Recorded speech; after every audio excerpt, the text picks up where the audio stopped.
Rafael Mendes nunca acreditou em lendas urbanas até aquela noite de terça-feira, quando sua vida mudou para sempre nos túneis subterrâneos da Estação Sé. Engenheiro de som de 32 anos, especialista em gravações ambientais para documentários, Rafael havia sido contratado pela Companhia do Metropolitano para documentar os ruídos noturnos do sistema de metrô como parte de um projeto de redução de poluição sonora. Era um trabalho técnico simples, que deveria render alguns milhares de reais em material para seu portfólio profissional. Munido de seus equipamentos de última geração, microfones direcionais, gravadores digitais de alta definição e fones de ouvido profissionais, ele desceu às profundezas da estação mais movimentada de São Paulo às 23h30, quando o último trem partia e os túneis mergulhavam no silêncio sepulcral da madrugada. O que Rafael não sabia era que aqueles túneis guardavam segredos muito mais antigos que os trilhos do metrô. Segredos que sussurravam nas sombras há décadas, esperando por alguém com ouvidos treinados o suficiente para ouvi-los. E naquela noite, pelos fones de ouvido de Rafael, vozes que não deveriam existir começaram a emergir do concreto e do aço, carregando consigo uma verdade perturbadora sobre o que realmente aconteceu durante a construção da estação mais profunda do metrô paulistano. Inicialmente, Rafael atribuiu os sussurros distantes ao eco natural dos túneis, mas quando ajustou a sensibilidade dos microfones, as vozes se tornaram inconfundivelmente humanas. Eram conversas em português arcaico, lamentos abafados e até mesmo orações que pareciam vir de décadas passadas. Isso não pode estar acontecendo, murmurou para si mesmo, verificando obsessivamente seus equipamentos. Mas todos os indicadores mostravam que as gravações eram autênticas. Foi então que conheceu Dona Aparecida, uma senhora de 78 anos que trabalhava como faxineira noturna na estação há mais de 40 anos. "Menino, você tá ouvindo as vozes, não é?" Ela perguntou com um sorriso melancólico ao vê-lo absorto com seus fones. "Eu sempre soube que um dia alguém como você apareceria. Meu falecido marido, o seu Joaquim, era operário na construção desta estação lá nos anos 70. Ele me contou coisas que nunca deveriam ter acontecido aqui embaixo." A velha faxineira revelou que durante a escavação dos túneis, os operários descobriram uma antiga cripta colonial enterrada há séculos. Mas a ordem era para continuar a obra sem reportar o achado arqueológico. Eles dinamitaram tudo, moço. Ossos, sepulturas, até mesmo uma capela subterrânea que datava do período colonial. Seu Joaquim dizia que as vozes dos mortos nunca encontraram paz desde então. Rafael sentiu um arrepio percorrer sua espinha, enquanto percebia que suas gravações não eram apenas ruídos aleatórios, mas evidências de algo muito mais profundo e perturbador.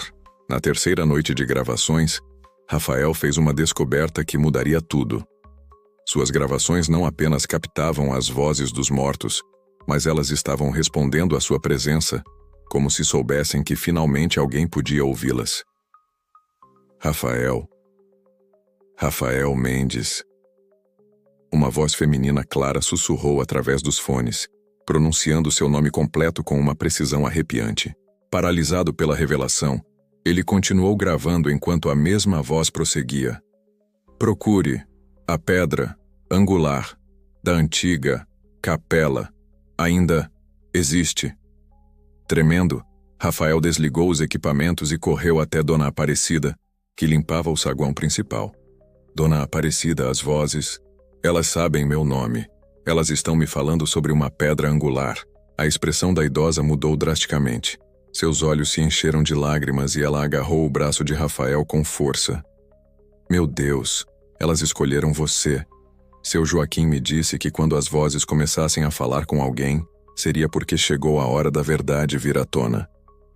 Ela revelou então que seu marido havia escondido algo antes de morrer.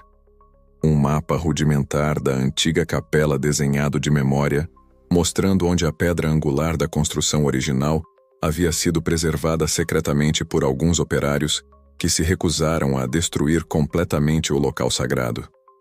Eles sabiam que era errado, moço.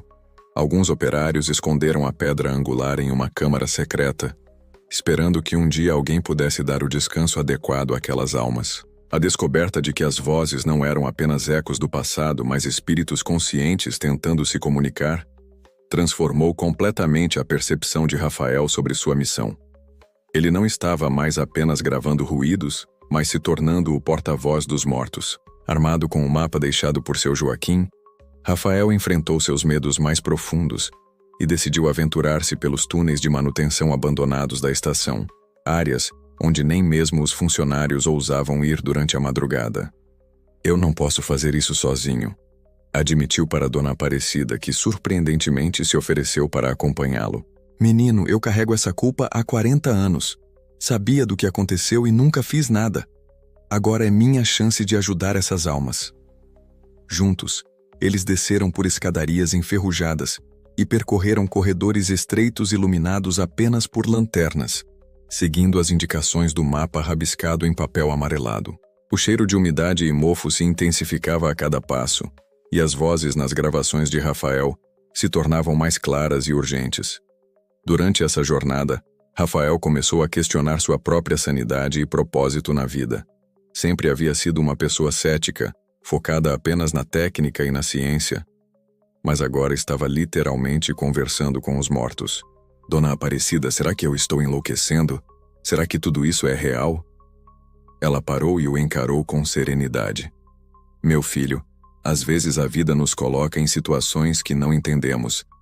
Você tem um dom, uma sensibilidade que a maioria das pessoas não tem. Use isso para o bem. Essa conversa marcou o momento em que Rafael aceitou sua responsabilidade espiritual, transformando-se de um simples técnico em som para um mediador entre os mundos dos vivos e dos mortos, disposto a enfrentar qualquer perigo para cumprir sua missão. Após horas de busca pelos labirintos subterrâneos, Rafael e Dona Aparecida finalmente encontraram a câmara secreta indicada no mapa. Uma pequena sala escavada atrás de uma parede falsa, onde a pedra angular da antiga capela colonial estava preservada, coberta por décadas de poeira e teias de aranha. No momento em que Rafael tocou a pedra gravada com símbolos religiosos do século XVII, uma explosão de vozes ecoou através de seus equipamentos, mais intensa do que qualquer coisa que ele havia gravado antes. Finalmente alguém nos encontrou. Dezenas de vozes sussurraram em uníssono, criando uma sinfonia fantasmagórica que fez o ar ao redor vibrar. A pedra angular começou a brilhar com uma luz suave e dourada, e Rafael percebeu que ela era muito mais que um simples artefato.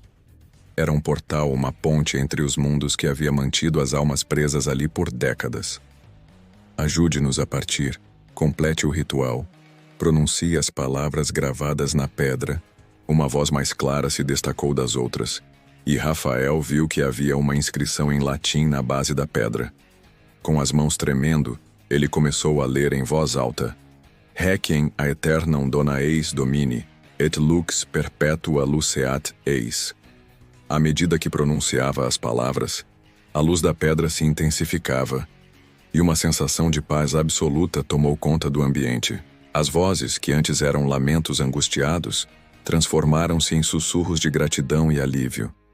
Dona Aparecida chorava silenciosamente ao seu lado, sentindo que finalmente havia honrado a memória de seu marido e encontrado redenção para sua culpa de décadas. O clímax chegou quando a luz da pedra explodiu em uma claridade cegante, e por um breve momento, Rafael e Dona Aparecida puderam ver as figuras translúcidas de centenas de pessoas, homens, mulheres e crianças vestidos com roupas coloniais, que acenavam em despedida antes de se dissolverem em pontos de luz que subiram em direção ao teto, finalmente livres para encontrar a paz eterna. Quando a luz se dissipou e o silêncio retornou aos túneis, Rafael e Dona Aparecida se encontraram sozinhos na câmara secreta. Mas algo havia mudado fundamentalmente. O peso opressivo que sempre existiu naqueles túneis havia desaparecido, substituído por uma sensação de tranquilidade e completude. Rafael verificou seus equipamentos de gravação e descobriu que eles haviam capturado tudo: as vozes, o ritual e até mesmo o momento exato em que as almas partiram, criando o mais extraordinário documento paranormal já registrado. O que fazemos agora com isso? Perguntou Rafael, olhando para as horas de gravações em seus dispositivos. Dona Aparecida, com os olhos ainda úmidos, mas com um sorriso sereno no rosto, respondeu: "Isso não é mais nosso, meu filho. Essa história pertence a eles, às almas que finalmente encontraram paz. Você foi apenas o instrumento para isso acontecer." Juntos eles decidiram selar novamente a Câmara Secreta, mas não antes de Rafael gravar uma última mensagem, explicando o que havia acontecido e deixando instruções para que ninguém mais tentasse perturbar aquele local sagrado. As semanas seguintes, Rafael tentou várias vezes reproduzir as gravações para outras pessoas, mas descobriu algo surpreendente. Os arquivos estavam todos vazios, como se nunca tivessem captado som algum. A única evidência que restou foi o próprio testemunho dele e de Dona Aparecida, e a inexplicável paz que agora reinava nos túneis da Estação Sé durante as madrugadas. Rafael compreendeu então que algumas experiências transcendem a necessidade de provas materiais. Elas existem para transformar quem as vive, não para convencer os céticos.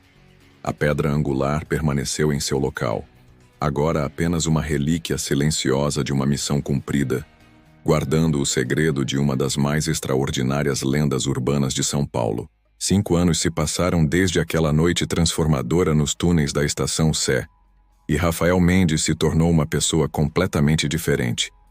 Abandonou sua carreira como engenheiro de som comercial e fundou uma organização sem fins lucrativos dedicada à preservação da memória histórica de São Paulo, especializando-se em locais onde tragédias foram encobertas ou esquecidas. Dona Aparecida, agora com 83 anos, tornou-se sua parceira nessa missão, compartilhando décadas de conhecimento sobre os segredos ocultos da cidade. Juntos, eles já ajudaram a identificar e honrar dezenas de locais onde injustiças históricas foram cometidas, sempre trabalhando discretamente sem buscar publicidade ou reconhecimento. O mais surpreendente é que Rafael descobriu que não era o único com essa sensibilidade especial. Através de sua organização, ele encontrou outras pessoas pelo Brasil inteiro que também captavam ecos do passado em locais carregados de história não resolvida. A Estação Sé permanece como um dos locais mais movimentados de São Paulo, mas os funcionários noturnos relatam uma atmosfera de tranquilidade inexplicável que nunca existiu antes. Dona Aparecida continua trabalhando lá, agora como supervisora noturna, e frequentemente recebe visitantes que afirmam sentir uma energia positiva diferente nos túneis. Ela apenas sorri e sussurra para si mesma: "Elas encontraram a paz." A lenda dos sussurros da catedral ainda é contada entre os trabalhadores do metrô, mas agora com um final diferente, não mais como uma história de terror, mas como um testemunho de que alguns mistérios existem para nos ensinar sobre compaixão, justiça e a importância de honrar aqueles que vieram antes de nós. E em noites silenciosas, quando Rafael passa pela Estação Sé, ele ainda carrega seus equipamentos de gravação, não mais em busca de vozes perdidas, mas como um guardião silencioso, garantindo que a paz conquistada com tanto sacrifício continue protegida para sempre.